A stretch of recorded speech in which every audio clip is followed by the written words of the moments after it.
Welcome back at WNST, Towson, Baltimore, and Baltimore Positive. We are merging the streams between what we've done better than anyone, which is sports and football and those conversations at WNST, along with all of our local conversations with business leaders, politicians, educators, health administrators, and significant and intelligent conversations, all in one place at Baltimore Positive.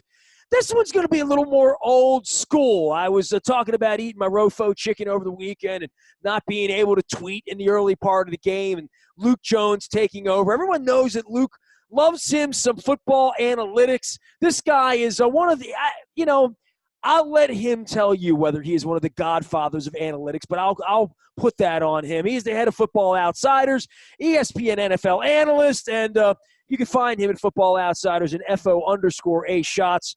Tens of thousands follow him for his insights into the game of football. And Aaron, first things first, you do this professionally. It's what you do, football, and all football.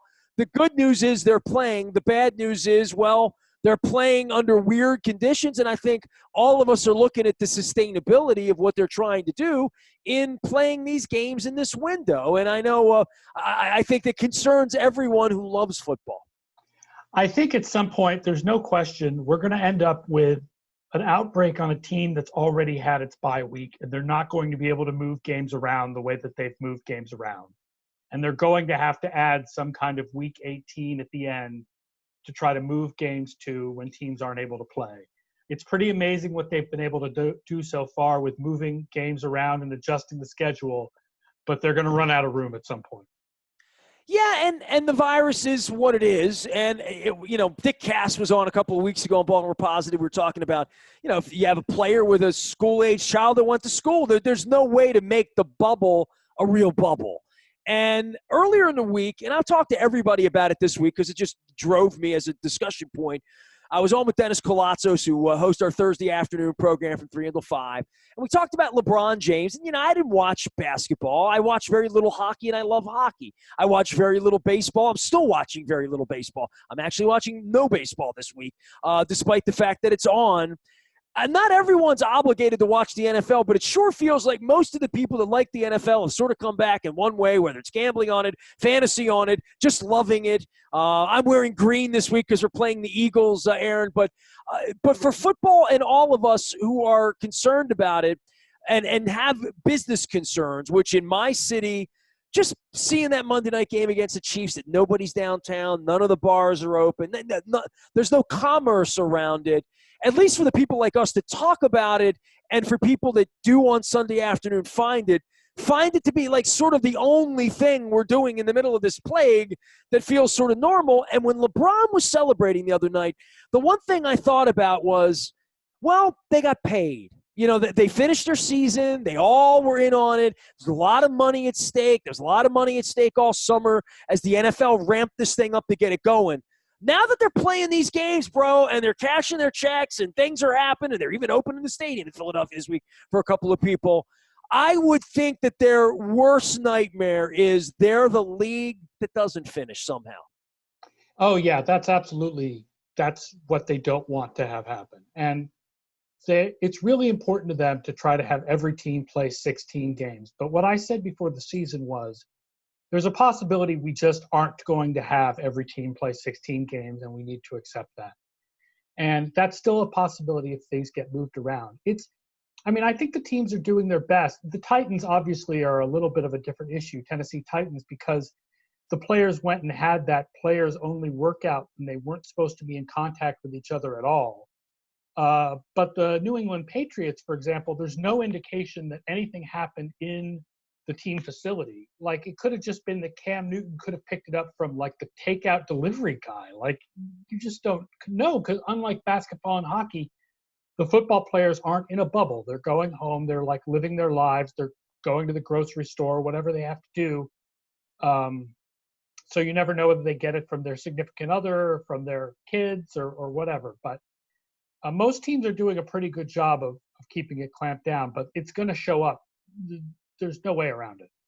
All right, so the football part of what you do, and give everybody the whole dissertation if they've never heard of you or if they've stumbled upon you at Baltimore Positive. I've known you a long time, and, coaches turned me on to you back in the day before there were legitimate analytics and people. Now everybody's got a department full of guys like you, right? Well, a lot of the teams do, definitely. Baltimore certainly does. But, I've been doing this for 17 years, amazingly. So I guess I do get to put Godfather of Football Analytics on my resume. Yes, I coined that. Let them know that I sent you. Basically, it's using numbers to analyze the game. It's not that we look at only stats. Everybody, when they look at sports, looks at both stats and the eye test, right? You sort of combine the two. The difference is with analytics is we're trying to make the stats part of that a lot smarter. We're not denying the eye test. We're just trying to make the stats part of things much more accurate and much smarter, and not looking at things just like total yardage, but looking at things in the context of the game in football, because every play in football has a different goal because the down and distance is constantly changing. So you need to look, for example, at like how teams hit those goals, not just what yardage they get. We've talked so much, and Luke has talked at length about the incredible numbers of the 2019 Baltimore Ravens against any other subset, against quarterbacks, against, what Lamar's done, against running and the running game and the way they've structured the team, that was unsustainable by any measurement into 2020.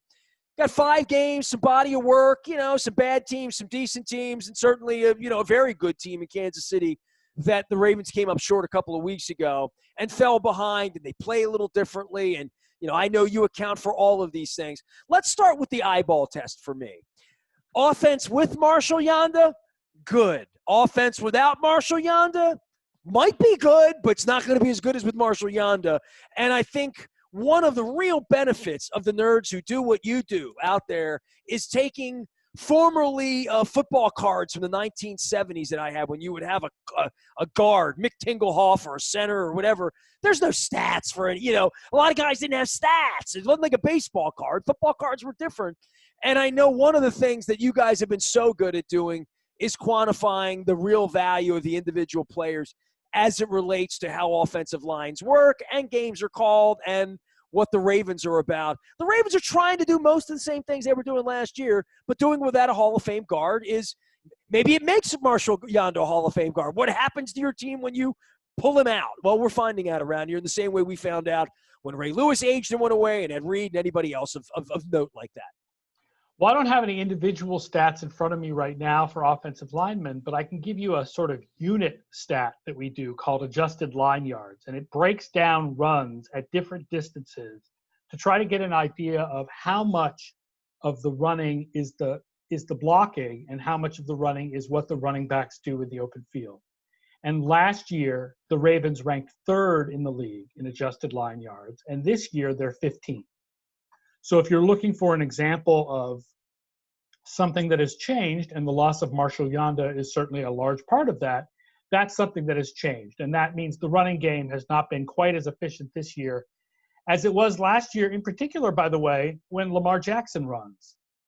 It's been a lot less efficient this year than it was last year on first and second down. He's not getting the same kind of yardage that he did a year ago. And again, part of that is just he was so good last year that to be that good year after year was unsustainable. Well, I got really, really comfortable living in 2nd and 1 and 2nd and 2. And, Lamar to the right, Lamar to the left, 12 yards here, 8 yards there. I knew other teams would scheme up. What are you seeing that's being done in regard to the whole concept of this? What the Chiefs are trying to do, what the Texans are trying to do, a lot of it very, very similar and built upon a college game that would allow for your quarterback to be another threat with the ball and his legs in a way that traditional professional football has not really been played in 75 or 80 years, right? You're asking me what are the Ravens doing on offense or what are defenses doing to counter? Well, defense is doing to counter that at this point to make it go away, because I would think that has been the whole notion. I spent last week talking to all of Cincinnati, Aaron, and they couldn't stop talking about literally one play. The famous Lamar Jackson break your ankles play across the middle. How can we make sure that doesn't happen again? And teams are now sort of thinking about having to see a quarterback once or twice or 3 times a year who plays his style. Yeah, I mean, I'm going to admit that I haven't had a chance to watch too much of the Ravens this year, so I can't say exactly what teams are doing against them. But the best thing you can do against a running quarterback like Lamar Jackson is just play your gaps and know your role, and don't be over aggressive, because the read option takes advantage of over aggressive players that are like, trying to rush to get at the running back or rush to get at the quarterback, and then you take the ball and you go where that defensive player left his hole. So if guys are, keep the fundamental, it's funny because when you talk to defensive coordinator, like nobody in defensive coordinators ever says, well, we want to play conservative, right? Like when you talk to defensive coordinators, they're always like, we want to be aggressive, we want to be aggressive, we want to be aggressive. Well, the whole thing about Lamar Jackson running is it uses your aggressiveness against you. So what you need to be is actually kind of conservative and stay in your gaps and play the position you're supposed to play and not jump out of your space. And that will help you to limit the amount of yardage that the Ravens can get. The thing is, you still haven't limited their running backs. The running backs have had really good performance this year. So even if you're limiting Lamar Jackson a little bit and you're limiting some of the offensive line blocking has not been quite as good, the running backs are still getting some good long gains.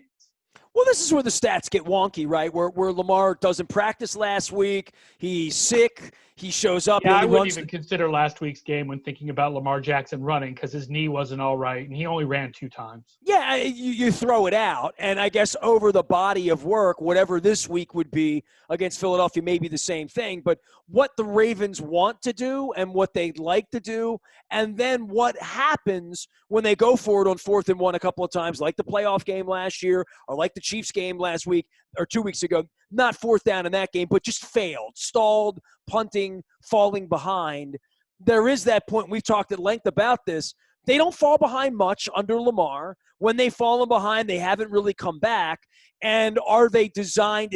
Do they have a 2-minute and a 4-minute that they can really run with the same sort of efficiency in the way that they can play left-handed? Because it's not what they want to do. What they want to do is run the football. Right, and that's the big question about the Ravens, is that they can come out really good in numbers like what I do. And right now we have the Ravens as our number 1 team for this year. But well, thank you for that. My magma lamp here from Sporticulture thanks you too. So it's yeah, I mean, they've been number 1 this year because, yeah, they lost to the Chiefs, but they had some dominating victories, including over Cleveland, which is a 4-1 team, right? Cleveland's won all their other games, and Baltimore just destroyed them in week 1. But until we see them manage some kind of a comeback, where it's not just that they take a lead and then sit on it with the run game, but that they have adversity and they come back from it. And until we see them beat Kansas City, there are going to be questions about this team. Aaron Schatz joining us here. You can find him. He's the head of Football Outsiders and the FO. You can find him at FO_A Shots. That's SCHATZ. He is out on Twitter and ESPN and Football Outsiders. Tell me about your podcast and the work you're doing right now, because I know you've been souped up on the interweb for a long time, and a lot of folks have gone into the space you're in, but you are the godfather of doing this. Thank you. FootballOutsiders.com. I mean, people definitely want to check out our stats. They're very accurate, predictive. It's DVOA is our main stat. It's not going to tell you quite what you expect as far as how teams are ranked, right? But it's going to be more predictive than just wins and losses. And you can check out FO Plus, which is our subscription product, which gives you our preseason almanac, our preseason projections, weekly fantasy projections, NFL picks, and a database of our DVOA stats that goes all the way back to 1985 and has all kinds of splits of the current stats, including some splits that are really useful for DFS play, like how defenses do against different types of receivers. And then a podcast, if you check wherever you get your podcasts, we do a podcast called Off the Charts with our friends at Sports Info Solutions, which is a company that does charting of baseball and football games. And so we talk about the games of the week every week. Me and Matt Manicherian from SIS talk about that. So the Off the Charts football podcast every week. Aaron, for the Eagles this week and seeing them, and I've talked to some folks up in Philadelphia about what's going on there, and after Super Bowls, and we learned that here personnel changes, things change. And certainly, I think seeing a bit of a shell of this Eagles team here, certainly defensively, and what Lamar might do to them. I think one of the issues for the Ravens fans here watching this team play, especially 14-2 last year, is how many teams are going to put up a fair fight against Lamar over the course of 60 minutes when you're a 2-touchdown underdog in your own place. And I guess there's no home fans, but they'll have some fans in the stands screaming at us this week up there in green. But the Eagles are an interesting – that whole division's interesting in the NFC because none of those teams are very good. Well, yeah, and they're really underperforming our expectations. We thought Philadelphia was going to be like a top 10 team this year. Now, they're dealing with a lot of injuries at wide receiver, and they're dealing with a lot of injuries on the offensive line.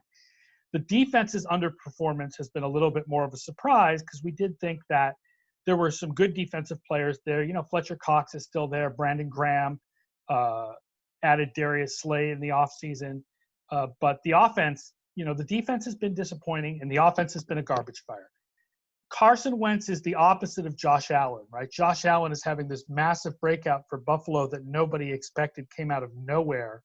Carson Wentz's decline and collapse has completely come out of nowhere in the same way. No one knows what's quite wrong with him. But he just looks bad in the pocket. His pocket presence is shaken. He's not hitting receivers with accuracy. Everything seems to be wrong for him. Well, and then we have quarterbacks where things are going right. Like a star is born in Buffalo with Josh Allen, right? I mean, the unfortunate injury, obviously, with Dak Prescott's going to change everything for Dallas. Or maybe not. Maybe Andy Dalton still got some juice left. Flacco's playing up with the Jets right now, right? Juice. He has less juice than Dak. Less. There's no doubt about that. But, we're starting to see a little bit of quarterback play here change a little bit. And certainly the Russell Wilsons of the world still playing at an incredible level. The quarterback position, as you see it, as much as it's played differently in so many different places, there's incredible execution going on at this level. Oh, there's some offenses are more ahead of defenses right now than ever before. The offenses in the league are outstanding. It's a higher level of offense than we've ever seen in the NFL. So there's just a couple of defenses. It's interesting. Something like 21 out of 32 offenses are above average in my numbers. There's a lot of offenses that are good, and then a couple of offenses that outweigh them by being really, really bad. And most of those offenses just happen to be in the NFC East, and Philadelphia happens to be one of them. Washington, the Giants, the Jets, Denver is also really, really bad. But for the most part, offenses have just been really stellar this year. Well, and, I guess for defenses and where we are in Baltimore, our complaint has been, well, we're 14-2, and there's Lamar and more Lamar, and we'll trade Hayden Hurst off, and we'll draft a couple linebackers and bring Patrick Queen in. It'll just be fine. Then the defense really has the type of performance over the weekend that Wink Martindale wants to coach him up. 7 sacks, 5 guys off the edge, Queen having a big game, taking the ball away, sort of all the things you want to do to intimidate the rookie number 1 overall draft pick who's in your division, who's going to see you twice a year.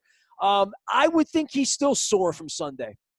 Yeah, defensively, Baltimore is number 3 in our ratings, and they were outstanding this weekend. And against everybody except Kansas City, pretty much, they've been outstanding. I mean, they've kept all of their opponents other than Kansas City to 17 points or less, so that's excellent. All right. Well, I tell you what, I want to give you a shout, and I wish Luke were here to really nerd it up for you, but and ask you some intense questions. But if someone's new to what you do and they've never been before, they want to have a greater understanding of the game or look at it a different way, what are a couple of things that would be a gateway drug, for people to be involved in this, whether they play fantasy, gambling on the games in real terms, and for a gateway to say, here is something you may have never heard of that they don't talk about on Monday Night Football, that Al Michaels doesn't understand, that will really clarify why Football Outsiders and why analytics are important. If you look at our site, if you go to the top row and the drop-down menus and you go to About, there's something called FO Basics. And it basically reprints an article that we run at the beginning of every book that's a summary of a lot of our basic research findings over 17 years about how winning causes running rather than running causing winning, the importance of pass defense, the importance of not using standard rankings based on total yardage, like a lot of the basics of what we do. I'm going to pull your site up here, Aaron. Days, I know you can see it. So I'll pull this up for everybody out there. And, I mean, there's so many things you could do out in your website. But if you scroll over to About and then pick FO Basics. There we go. You'll get the basic information of, like, the research we've done over 17 years. Like, here are the basics. I love the Illuminati, by the way. I use that term all the time. So, the fact that you're doing that. Well, hey, man, I appreciate you always coming in with great insights and everything that you're doing and at least giving us training wheels to become an analytics person after 17 years of research and doing this. Always appreciate your insights. I appreciate the time. And I'm really sorry that we're not going to be like radio rowing. It doesn't feel like this year. Yeah, I don't know what the plans are for the Super Bowl. I mean, we're going to look into going down to Tampa, but I have no idea how that's going to work this year. I was mentioning to you before we came on, like, I usually attend games in person during the season. Like, I haven't done that this year. It's just a really strange season. Yeah, I went down to Houston a couple weeks ago and sitting up on the roof and watching football. I wrote about it. But I guess the one thing I really realized is how much better you see the game when you're at the game. The television only gives you one eye. Your eyes give you – and having that taken away. Aaron, before this year, I missed 7 Ravens games in 24 seasons, so home and away. So I don't miss games ever. You know, my wife's illness, the end of a year on a dog-leg bad year where I didn't go to Seattle. I didn't go to the Y2K game in New England, 20 years ago. But I don't miss games. And watching it on TV has been a different experience for me. But there's also the point where I don't believe it's really safe to be bringing people together. So I'm trying to balance that with 6,000 people in Philadelphia this week. They're trying to bring people back here. I just want everyone to stay safe. We all live through this. But I do not believe I'm running bus trips to the Super Bowl this year for sure. No, right? I don't think it's going to be quite the same as usual. So I don't know if we're going to end up seeing each other down there. We'll have to do this instead again as the season goes on. Elbows up. We'll zoom up. All right. I appreciate you, Aaron. Thank you for coming on. All right, man. Aaron Schatz joining us here, FO_A Shots. You can find him at Football Outsiders and ESPN, the worldwide leader, breaking down the trends of the game, what's happening beyond what you may see or read, and giving you some great insights. I know it's Luke's favorite for sure. Nasty at WNST.net finds me, Facebook, Twitter, LinkedIn, Snapchat, Instagram, and streaming live everywhere. Baltimore Positive takes you as we go into the new thing. We are WNST.net, AM 1570, Towson, Baltimore, and we never stop talking Baltimore sports and Baltimore Positive.